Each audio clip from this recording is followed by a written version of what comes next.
का बरं आलं का सुरू झालं का? हो सुरू झालं.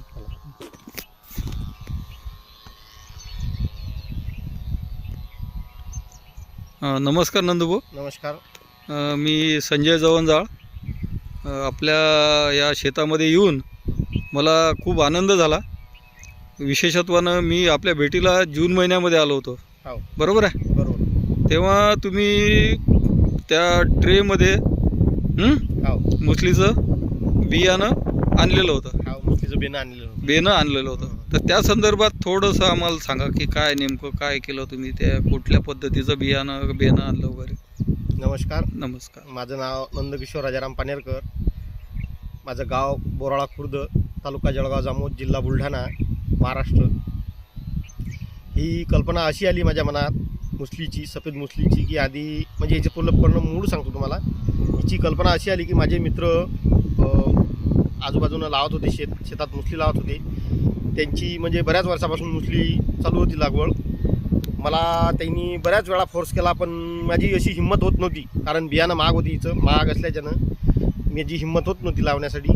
पण तरी आग्रहानुसार मग आता काळानुसार बदलत चाला लागते, काहीतरी शेतीत आपल्याला तरी वेगळं करावं लागते. त्यासाठी आपण या मुसली बियाण्याची लागवड करण्यासाठी प्रयत्न केले, हिंमत केली.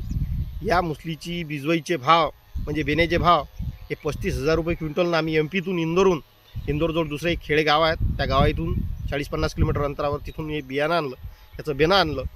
आणि ते बेणं त्याच्याजवळ आधी फेब्रुवारी महिन्यात, नोव्हेंबर महिन्यापासून बुकिंग केलेलं होतं. त्याच्यानंतर ते बियाणं आम्हाला त्यानं एप्रिल महिन्यात आम्हाला घेऊन यावं लागलं. ते एप्रिल महिन्यापासून ते एप्रिल मे 2 महिने आमच्या घरी आम्ही स्टोरेज करून ठेवलं होतं थंड्या जागेत. त्याच्यानंतर ते जून महिन्यामध्ये त्याची पेरणी, वातावरण तयार झाल्यानंतर त्याची पेरणी करायसाठी त्याच्यासाठी वावराची नांगरणी, वखरणी, बेट काढून पूर्णतः शेत तयार केलं. त्या शेतामध्ये आधी शेणखत, कमीत कमी एकरी 5 टॉली शेणखत, नंतर त्याच्यात बेट काढले. बेट काढून त्याची लागवड हे 8 जूनपासून तर 15 जूनपर्यंत लागवड केलेली आहे. याले आता म्हणजे नवीन माहिती अशी म्हटले चालते याले की या मुसलीला, सफेद मुसलीला पहिले बियाणं येत नव्हतं किंवा येत होतं, तर शेतकऱ्यांना माहीत नव्हतं याला की बी येत असते बा. याचं बियाचं काय करत असतात बा. याच्या बियाण्यासाठी याचं बी आता कमीत कमी मी 3-4 वेळेस याचे बियाणं तोडणं झालेलं आहे. याचं बी 15,000 रुपये किलोनं मी स्वतः आणलेलं आहे. मी दुसऱ्या शेतात बियाणं पण लावलेलं आहे. हे सफेद मुसली लावलेली आहे. हे एकरी 3 ते 4 क्विंटल याचं बेणं लागते आपल्याला. ते बेणं 35,000 रुपये क्विंटलनं आणलं होतं. म्हणजे कमीत कमी याले 1.5 लाख रुपये खर्च बियाण्याचा आहे. पूर्ण खर्च एकराला 2 लाख रुपये समजा मजुरीसहित खर्च येऊन जातो. पण याचं उत्पादन जर म्हटलं तर सफेद मुसलीचं, वायल मुसलीचं, वाळलेल्या मुसलीचं उत्पादन हे एकरी 7 ते 8 लाख रुपयापर्यंत आहे. एका एकरामध्ये कमीत कमी 4 ते 5 क्विंटल तुम्हाला सफेद मुसलीचं, वाळलेलं मुसलीचं उत्पादन तयार होते.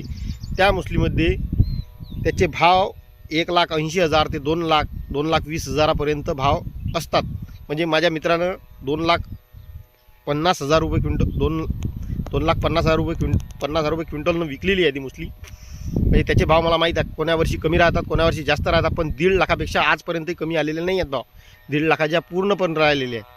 त्याच्यासाठी शेतकऱ्यासाठी आपला एक आग्रहाचा विनंती आहे की कोणीही असेल तरी त्यांना पहिले लागलं तर स्वतःची घरी आधी त्याच्या 1 क्विंटल मुसली नेऊन त्याचं एका एकराचं बेणं तयार करायचं. ते बेणं तयार केल्यानंतर त्या बेण्याची पुढच्या वर्षी शेतामध्ये भरपूर त्याची लागवड होऊ शकते. एकर भराचं 1 क्विंटल जर नेलं तर पुढच्या वर्षी 1 एकर शेत लागू शकते. एका एकराच्या वर पण लागून 1.5 एकर शेत लागू शकते. त्या 1.5 एकराचं जर त्यांना शेत केलं तर याच्यात भरघोस असा पैसा तुम्हाला मिळू शकतो. धन्यवाद. यानंतर मला एक तुमच्यासाठी एक प्रश्न हा आहे की यासोबतच तुम्ही मुसलीसोबतच हे तूर पण लावलेली आहे. हो, याचा फायदा असा आहे की एक तर खाली या मुसलीला बेणं तयार होते. त्या बेण्याची सफेद मुसली तुम्ही शिल्ली कधी तर सफेद मुसली, वाळलेली मुसली तयार होते. पेरण्यासाठी तुम्ही बेणं पण विकू शकता. नंतर याला बी येते, ते बी पण विकू शकता. आणि दुसरा याच्यामध्ये आंतरपीक म्हणून तुम्ही आता ज्या शेतात तूर होते त्या शेतात आम्ही तूर घेतलेली आहे. पण मी असे पण शेत पाहिले की त्या शेतामध्ये कोणी याच्यात म्हणजे हे पीक झाल्यानंतर कोणी लसण लावते, कोणी गहू लावते. MP मध्ये मी ते पण शेत पाहिले की त्या शेतामध्ये आंतरपीक कोणतंही पीक याच्यामध्ये घेता येते तुम्हाला. तर तुरीचं पीक हे असं येते की याच्यात भरघोसचं उत्पादन, एकरी 10 क्विंटल तूर आमच्या मित्रानं काढलेली आहे. तर मला पण तसा अनुभव आहे की शेतीत बागायती तूर ही एकरी 10 क्विंटल पिकतेच. तर तेवढं पीक यात अपेक्षित आहेच. म्हणजे हा आपल्याला अतिरिक्त फायदा भुसलीच्या पिकासोबत आंतरपिकाचा अतिरिक्त फायदा आपल्याला 100% 100% आहे. आणि ही मुसली आपण हे जे तुम्ही आता बेडवर लावलेली आहे, विशेषतः या बेडसाठी काय तुम्ही तयारी केली होती? बेडसाठी हे बेडवर लावायसाठी याच्यासाठी पहिले नांगरणी केली होती. 3 फाळ नांगरटी पलटी फाळणी केली होती. त्याच्यात एकरी 5 टॉले शेणखत टाकलं होतं. नंतर त्याच्यात 2 वखरणी डवरणी केली. आणि बेड काढायसाठी याले बेड आवश्यक आहे. या मुसलीला खाली जमिनीवर मुसली लावता येत नाही. आणि जमीन शक्यतोवर पाणी निचरा होणारी जमीन असली तर फार चांगली, पानचोपणी जमीन चालत नाही. मग या जमीनमध्ये याले मुळा वाळ्यासाठी याला भुसभुशीत जमीन ठेवणं बेड याच्यासाठी पाहिजे की याच्या मुळा ह्या खाली आपल्याला याची वरतं बियाणं येतेच, पण याची खार याची ग्रोथ जी आहे हे जमिनीमध्ये व्हायला पाहिजे. त्यासाठी जमीन भुसभुशीत असणं आवश्यक आहे. त्याच्यासाठी आपल्याला बेड हे आवश्यक आहेत. आणि बेड काढायसाठी याले ट्रॅक्टरला बेड मेकर असते. त्या बेड मेकरनं कोणी 3 फुटाचे, कोणी 4 फुटाचे, कोणी 2 फुटाचे, कोणी 5 फुटाचे असे बेड काढलेले आहेत. माझे 4 फुटाचे बेड काढले आहेत. काही काही जे 5 फुटाचे आहेत त्या मोठ्या बेडवर याचे 3 तास 4 तास, कोणी 2 तास लावते. तर अशा पद्धतीनं बेड मेकरचं काम केलेलं आहे. त्यामुळं हे बेड मेकर वापरल्यामुळं ही जमीन भुसभुशीत राहिली आणि तुमच्या मुसळीच्या ज्या मुळा आहे त्यांची वाढ झपाट्यानं झालेली आहे. हो.